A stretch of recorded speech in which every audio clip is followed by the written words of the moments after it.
What's up guys, kembali lagi bersama gua Rakun Jepang. Nah, di video kali ini kita akan membahas berbagai kasus pembunuhan paling menghebohkan di Jepang. Jepang sendiri dikenal sebagai salah satu negara yang aman dengan tingkat kasus kriminalitas yang rendah dibanding negara-negara lainnya di seluruh dunia. Namun, hal ini tidak menjamin keamanan di negara ini. Ada beberapa kasus kejahatan di Jepang sampai menjadi perhatian dunia. Berikut ini adalah berbagai kasus pembunuhan mengerikan di Jepang. Tapi seperti biasa, sebelum kalian tonton videonya, pastikan dulu untuk klik tombol subscribe dan jangan lupa like dan share video ini jika kalian suka. Oke, mari kita masukkan saja videonya. Check this out. Yang pertama, pembantaian Akibahara. Seorang pria berumur 25 tahun bernama Kato Tomohiro telah menghebohkan publik dengan melakukan pembantaian di Akihabara, Tokyo. Kasus ini terjadi pada hari Minggu tanggal 8 Juni 2008 lalu. Tomohiro melakukan aksinya dengan cara menabrakkan truk yang dikendarainya ke kerumunan orang. Akibatnya 3 orang tewas dan 2 orang lainnya mengalami cedera parah. Tidak berhenti sampai di situ saja, dia kemudian turun dan menikam 12 orang dengan menggunakan belati yang telah dia persiapkan. Penikaman ini menewaskan 4 orang dan melukai 8 orang lainnya. Setelah diinterogasi polisi, Kato Tomohiro mengungkapkan alasannya melakukan itu semua karena 3 hari sebelumnya dia memiliki masalah di kantornya. Dia berpikir bahwa dunia tidak adil padanya karena dia tidak memiliki teman, pacar, ataupun tidak memiliki pekerjaan tetap dan menyenangkan. Tersangka juga dikenal sebagai orang yang antisosial. Pada tahun 2015, pengadilan Tokyo memberikan hukuman mati atas perbuatannya itu. Yang kedua, pembantaian SD Osaka. Yang kedua ini adalah kasus yang sempat menyita perhatian publik Jepang pada tahun 2001. Kasus pembunuhan ini menewaskan 8 murid SD Ikeda Elementary School, Osaka. Kasus ini terjadi pada tanggal 8 Juni 2001. Pelakunya bernama Mamoru Takuma yang berumur 37 tahun. Diketahui bahwa si tersangka ini adalah mantan penjaga di SD tersebut.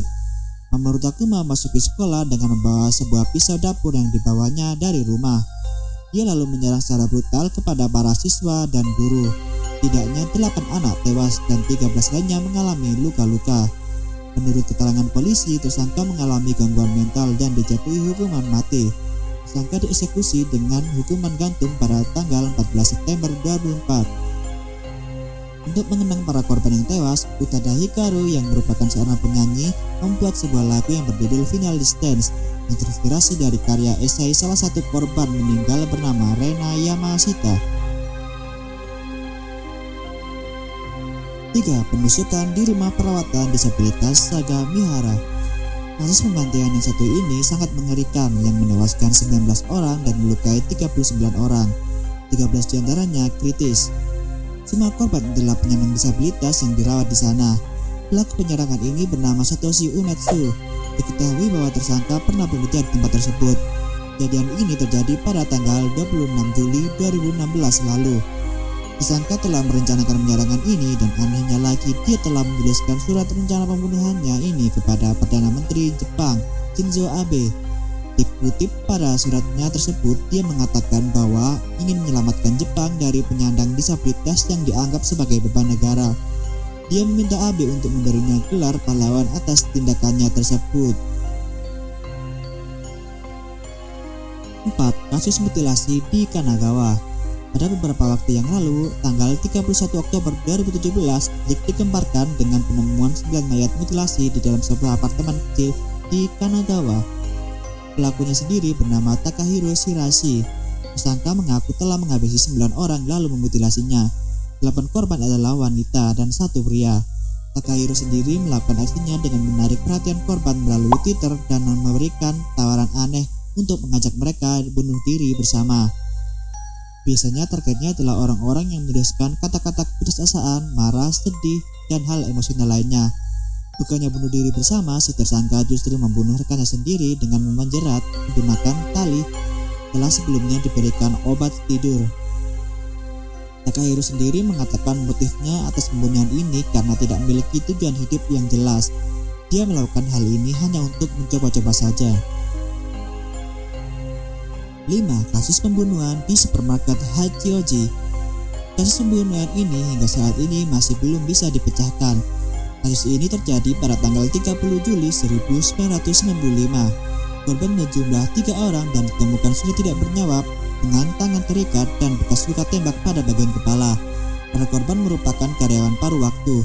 2 diantaranya adalah siswi SMA berumur 16 dan 17 tahun. Polisi menyatakan bahwa ini merupakan kasus perampokan yang gagal. Setelah 25 tahun berlalu, kasus ini masih belum terungkap siapa pelakunya. Karena sulitnya mengungkap kasus ini, polisi sampai melakukan sayembara 6 juta yen bagi siapapun yang dapat memberikan informasi dan keterangan lain terkait pencarian pelaku ini.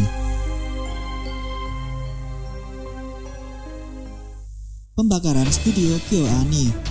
Masih segar diingatan kita tentang insiden yang mengerikan yang terjadi pada 18 Juli 2019 lalu. Saat studio anime Kyoto Animation atau biasa dikenal KyoAni dibakar oleh seseorang yang menewaskan 36 orang dan 33 orang mengalami luka-luka. Tersangkanya adalah seorang pria bernama Shinji Aoba. Para saksi mengatakan bahwa pelaku masuk ke dalam gedung dan menyiramkan bensin dengan menggunakan ember, lalu menyulutnya dengan korek api. Saat melakukan hal itu, si tersangka meneriakkan mati. Pada saat penangkapan, Shinji Aoba mengungkapkan kesalahannya kepada polisi dengan menuduh bahwa KyoAni telah mencuri karyanya. NHK melaporkan bahwa tersangka ini memiliki catatan pidana dan pernah dipenjara karena mencuri uang di sebuah toko. Direktur KyoAni mengaku bahwa sebelumnya dia menerima surat-surat berisi ancaman. Saat kejadian, sekitar 70 orang berada di dalam gedung. Saat kobaran api mulai membesar, beberapa orang melompat dari jendela. Namun sayangnya sebagian korban tidak bisa menyelamatkan diri. Korban yang terjebak ditemukan di anak tangga yang menuju pintu atap yang terkunci. Insiden ini menimbulkan kesedihan yang amat dalam bagi mereka fans dari karya Kyoto Animation. Beberapa proyeknya terpaksa dibatalkan. Beberapa warganet mengecam tragedi ini sebagai tindakan yang sangat keji dan memberikan donasi secara online agar KyoAni dapat bangkit kembali. Kini bangunan ini sudah diratakan oleh pihak studio pusat.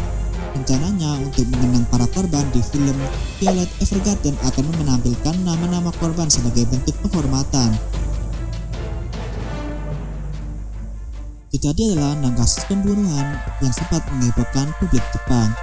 Jika kalian suka video ini, jangan lupa untuk klik like dan share agar gua dapat semakin semangat memberikan informasi menarik seputar dunia Jepangan.